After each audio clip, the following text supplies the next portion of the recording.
पाकिस्तान अपनी हरकतों से पूरी दुनिया में एक्सपोज हो चुका है और आज उसके जिगरी दोस्त चीन भी दो बार दुनिया के सामने एक्सपोज हुआ।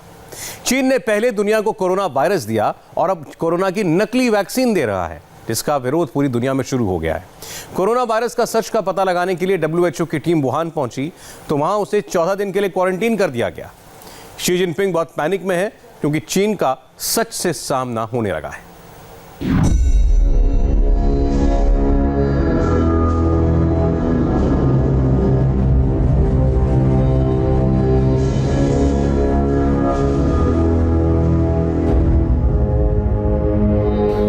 कैसे धोखा देता है, कैसे अपने झूठ छिपाता है और साजिश रचता है, आपको आज एक एक करके एग्जाम्पल के साथ दिखाएंगे और समझाएंगे। पहला एग्जाम्पल, कोरोना का सच छिपाने की कोशिश। वुहान की कुख्यात वायरस लैब की जांच करने WHO की टीम आई। बस से उतरी और चीन ने इनको 14 दिन के लिए क्वारंटीन कर दिया। हर कोई कोरोना टेस्ट करवा के ही चीन आया है। हर किसी की रिपोर्ट नेगेटिव है। सिंगापुर में दोबारा हर किसी का टेस्ट किया गया। 2 लोगों में एंटीबॉडीज पाई गई तो उनको वहीं रोक दिया गया। कोविड प्रोटोकॉल का पूरा ख्याल किया गया, लेकिन फिर भी WHO की टीम 2 हफ्ते तक वुहान के होटल में कैद रहेगी। इस दौरान इनका वुहान में किसी से बात तक करना मना है और न किसी तरह की जांच करने की अनुमति है। वुहान पहुंची WHO की टीम में कौन कौन है और चीन को इनसे क्यों डर लग रहा है, वो भी जानिए। WHO की टीम में 10 देशों के 13 सबसे काबिल एक्सपर्ट्स हैं। इस मिशन को डॉक्टर पीटर बेन एम्बरेक हेड कर रहे हैं। डॉक्टर पीटर जानवरों से इंसान में होने वाली बीमारियों के एक्सपर्ट हैं। उनके साथ एपिडेमोलॉजी एक्सपर्ट हैं, मेडिकल डॉक्टर्स हैं, वेटनरी डॉक्टर्स भी हैं। डॉक्टर पीटर को अपनी टीम के साथ कई महीने पहले ही वुहान पहुंचना था, लेकिन चीन की कम्युनिस्ट सरकार ने उनको आने नहीं दिया।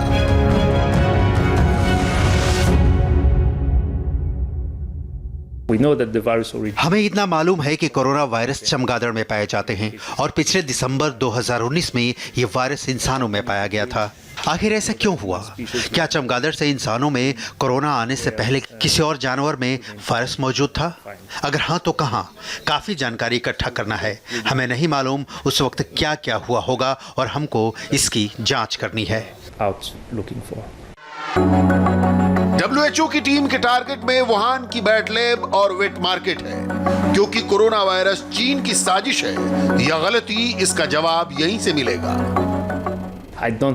मुझे नहीं लगता सिर्फ इस मिशन के बाद हमको सारे सवालों के जवाब मिल जाएंगे। मुझे उम्मीद है कि नए रास्ते खुलेंगे और आने वाले महीनों में हम फिर आएंगे। तब और मिशन होंगे और जांच होगी, जिससे हम धीरे धीरे वायरस की शुरुआत के बारे में जान सकेंगे। दुनिया में सबसे पहले कोरोना वायरस का केस वुहान में ही सामने आया। पहला मरीज भी यहीं का था, पहली मौत भी यहीं हुई। दुनिया का पहला लॉकडाउन यहीं लगा था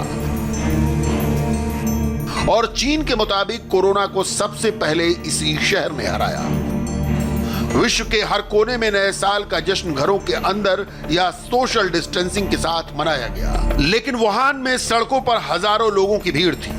जबरदस्त आतिशबाजी हुई। वुहान में ऐसा सेलिब्रेशन पहले कभी नहीं हुआ। चीन ऐसे दिखा रहा था कि वायरस खत्म हो गया है।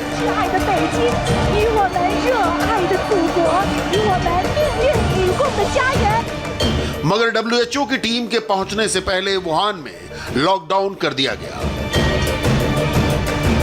वुहान के साथ साथ चीन के कई और शहरों में लॉकडाउन लगाया गया है। गौर करने वाली बात है कि सब कुछ रातों रात किया गया। सुबह लोग घर से निकले तो पता चला लॉकडाउन लग चुका है। पिछले कुछ दिनों से हम काम पर भी नहीं गए हैं। घरों से निकलना भी मना है। 3 दिन से कोरोना के सेकंड टेस्ट का इंतजार कर रहे हैं। बच्चों का स्कूल जाना मना हो गया है। हमको नहीं पता आगे क्या होगा।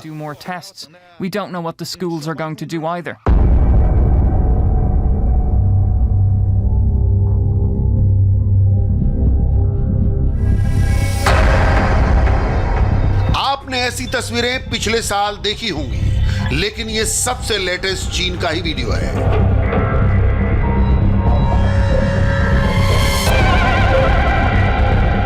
चीन में जगह जगह इसी तरह की तस्वीरें सामने आ रही हैं। अचानक चीन में सब कुछ बदल गया है। ये इत्तेफाक है या सोची समझी रणनीति? ये वही चीन है जहां पर खुद शी जिनपिंग ने कोरोना को मात देने के लिए अधिकारियों को सम्मानित किया था। ऐसा वैसा सम्मान नहीं, बाकायदा सीसीपी की मीटिंग में स्टेज पर बुलाकर अपने हाथों से सम्मान दिया। मानव इतिहास के संघर्ष में कोरोना के खिलाफ ये सबसे बड़ी जीत है। जरा सोचिए, एक तरफ चीन के राष्ट्रपति कोरोना के खिलाफ जीत का ऐलान करते हैं, तो उसके कुछ दिनों के बाद गांव के गांव डिस्टेंशन सेंटर में डाल दिए जाते हैं। चीन के हेबेई प्रांत में करीब 25,000 लोगों को बसों में जबरन भर के कहां ले जाया गया, किसी को पता नहीं। जिनपिंग आखिर छिपाना क्या चाहते हैं और क्यों छिपाना चाहते हैं, ये जानना बेहद जरूरी है। इसके लिए सबसे पहले उस बैट लैब की स्टडी करनी होगी जहां पर WHO की टीम जाने वाली है। ये कोरोना एपिसेंटर वाली वही लैब है जिसके आसपास जाना मना है, जिसकी तस्वीर लेने पर जेल तक हो सकती है। न इसके बारे में चीन में कोई बात करता है, न इसके बारे में चीन में कभी कोई खबर छपी। इसी लैब की जांच WHO की टीम करेगी। आपको वुहान वायरोलॉजी लैब का चप्पा चप्पा दिखाते हैं। खुद देखिए इस बैट लैब के किस फ्लोर पर क्या क्या होता है। वुहान लैब में 37 वैज्ञानिक ग्रुप अलग अलग रिसर्च करते हैं। 5 बड़े रिसर्च सेंटर हैं, जिसमें एनालिसिस टेस्टिंग सेंटर, जानवरों के लिए एक्सपेरिमेंटल सेंटर, आइसोटोप रूम है, इंसानी बीमारियों के लिए स्पेशल BSL-2 लैब है। सीधे शब्दों में कहें, दुनिया के सबसे एडवांस लैब में से एक, जहां पर ऐसी रिसर्च भी होती है जिसमें रिसर्चर बिना मास्क के भी काम करते हैं। और चूहों पर ऐसा एक्सपेरिमेंट भी किया जाता है जिसमें पूरी सुरक्षा किट पहननी पड़ती है। आपने लैब के अलग अलग रिसर्च एंड एक्सपेरिमेंट रूम देखे, लेकिन सवाल अब भी बरकरार है, क्या इसी लैब से कोरोना दुनिया में फैला? अब तक चीन ने इस लैब को लेकर कभी जवाब नहीं दिया, लेकिन वुहान वायरोलॉजी लैब की हेड शी झेंगली क्या बता रही हैं, एक एक शब्द को गौर से सुनिए। हम 2004 से चमगादड़ में पाए जाने वाले कोरोना वायरस पर स्टडी कर रहे हैं। 15 साल के दौरान हमने काफ़ी कुछ चीज़ें इकट्ठा की, नई टेक्नोलॉजी पर काम किया, ताकि महामारी के वक्त हम कम से कम वक्त पर उससे बचने का तरीका निकाल सकें। 15 साल की रिसर्च के दौरान हमने सार्स जैसे वायरस को ट्रेस करने का तरीका पता लगाया। कई तरह के वायरस के बारे में मालूम पड़ा। सार्स जैसे वायरस इंसानों के लिए बेहद खतरनाक हैं। हमने अपनी लैब में मॉलिक्यूलर बायोलॉजी एक्सपेरिमेंट भी किए, ताकि पता चल सके कि क्या चमगादड़ में सार्स जैसे वायरस मौजूद होते हैं या नहीं। इस तरह की रिसर्च से हमें काफी कुछ मालूम पड़ता है और उसका उपाय भी। कुछ बातें एकदम क्लियर हैं। इस लैब में चमगादड़ों पर रिसर्च की जाती है। कोरोना वायरस फैमिली के कई वायरस लैब में पहले से मौजूद थे और अब लैब की इमेज बचाने की कोशिश की जा रही है। लैब के बाद वुहान का वेट मार्केट WHO की लिस्ट में है।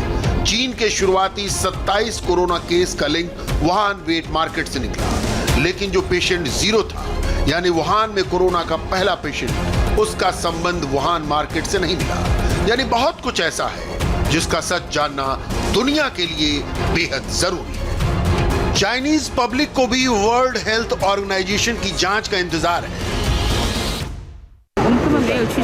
हमें WHO के बारे में ज्यादा नहीं पता। हम वही करते हैं जो सरकार कहती है।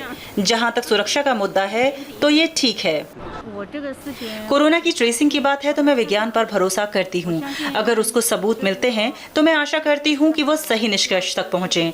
वो सबसे अच्छा होगा। मुझे उम्मीद है कि इस बार जांच से काफी कुछ मालूम होगा। हम स्थानीय लोगों को इसकी बहुत चिंता है। हम जानना चाहते हैं कि कोरोना कहाँ से आया और कैसे हालात थे। हम यहाँ रहते हैं तो हम सच जानना चाहते हैं।